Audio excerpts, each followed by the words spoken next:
C'est vraiment chaud, c'est chaud en Tanzanie. Actuellement, le peuple est énervé, le peuple est désespéré, le peuple est contre les pouvoirs en place. Aujourd'hui, les regards sont tournés vers la Tanzanie, un pays de l'Afrique de l'Est qui traverse une période électorale particulièrement tendue. Le mercredi 29 octobre 2025, les Tanzaniens étaient appelés aux urnes pour élire leur président et leurs députés. Mais ces élections, censées être un moment démocratique majeur, se sont déroulées dans un climat marqué par la peur, les tensions et des vives manifestations. Dans plusieurs villes du pays, notamment à Dar es Salaam, la capitale économique, mais aussi à Arusha, Dodona et Zanzibar, des foules de manifestants sont descendus dans les rues pour protester contre le pouvoir en place et pour réclamer plus de transparence dans le processus électoral.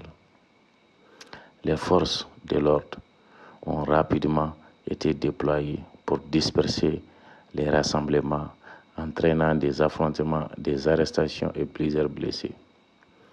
Selon des témoignages recueillis sur place, les autorités auraient procédé à de nombreuses interpellations, notamment parmi les partisans des principaux partis d'opposition, exclus ou affaiblis avant même les scrutins.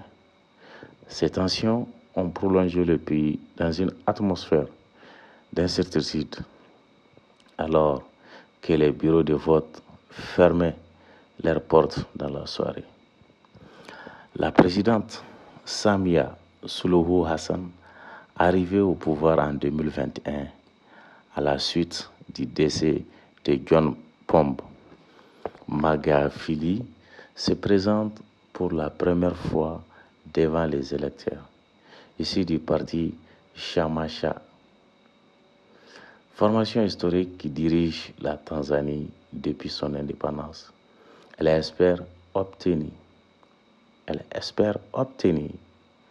un mandat propre et consolider son autorité sur la scène politique nationale. Samia Suluhu Hassan, première femme présidente de Tanzanie, est connue pour son style plus ouvert et conciliant que celui de son prédécesseur. Cependant, certains observateurs estiment que les libertés politiques et la pluralité démocratique restent limitées, malgré les promesses de réforme.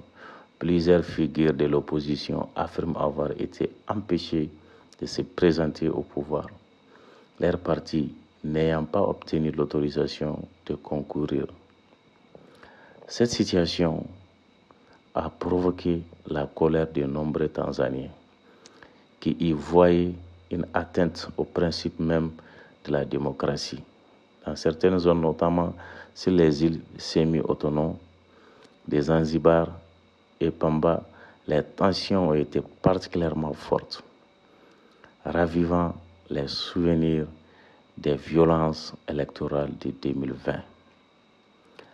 Les observateurs de la société civile et de l'Union africaine ont également exprimé leur inquiétude face aux restrictions imposées aux médias, aux coupures intermittentes d'Internet et à la limitation des rassemblements publics.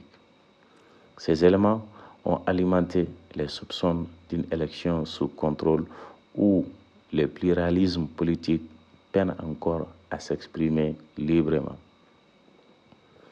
Pour rappel, le système électoral tanzanien repose sur un scrutin majoritaire à un tour, dans lequel le président et vice-président sont élus conjointement à la majorité simple.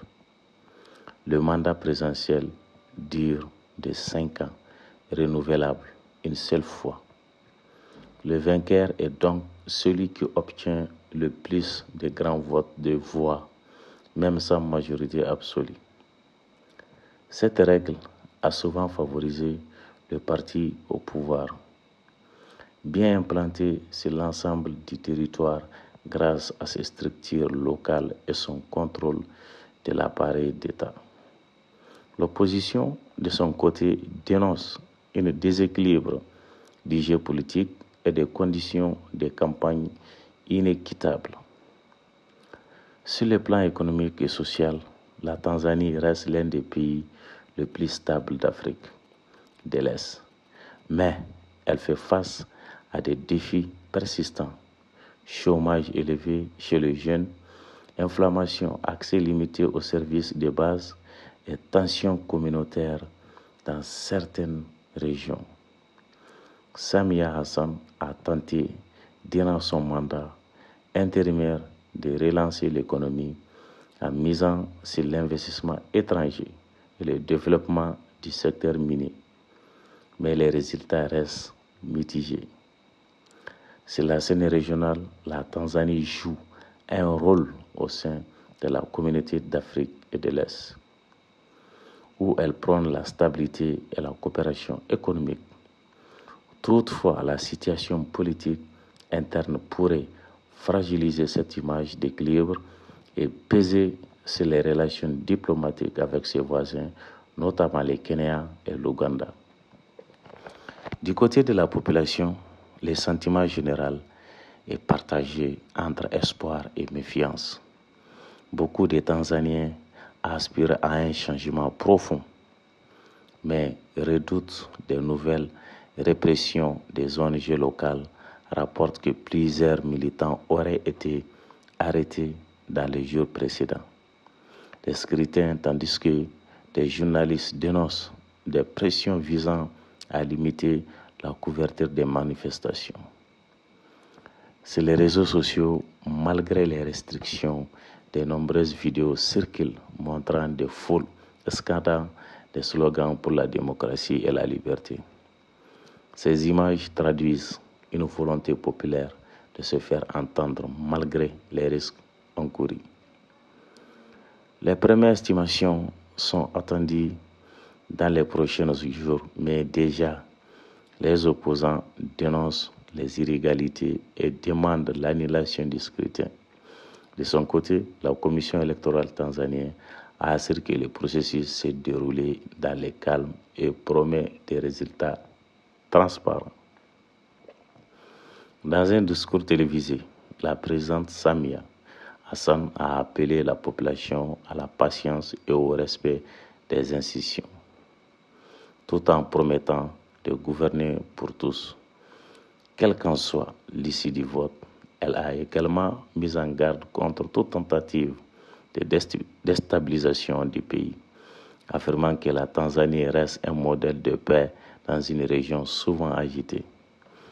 Cependant, pour de nombreux observateurs, les véritables enjeux de cette élection dépassent la simple victoire d'un candidat. Il s'agit de savoir si la Tanzanie, longtemps considérée comme un pilier de stabilité démocratique en Afrique de l'Est, parviendra à préserver cette réputation face aux tensions actuelles. À l'heure où plusieurs pays du continent connaissent une montée de l'autoritarisme, les yeux du monde sont tournés vers Dar es Salaam.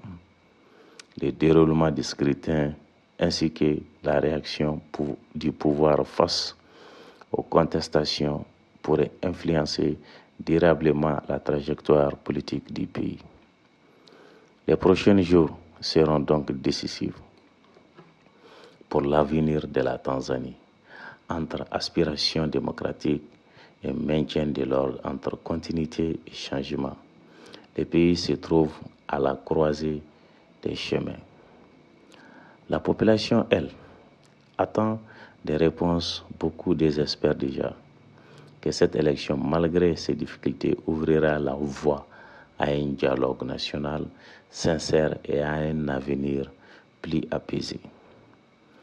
Reste à savoir si la classe politique tanzanienne saura entendre cet appel au calme et à la démocratie, car au-delà des tensions du moment, c'est la confiance du peuple dans ces institutions qui est en jeu. Et cette confiance, une fois ébranlée, met toujours du temps à se reconstruire.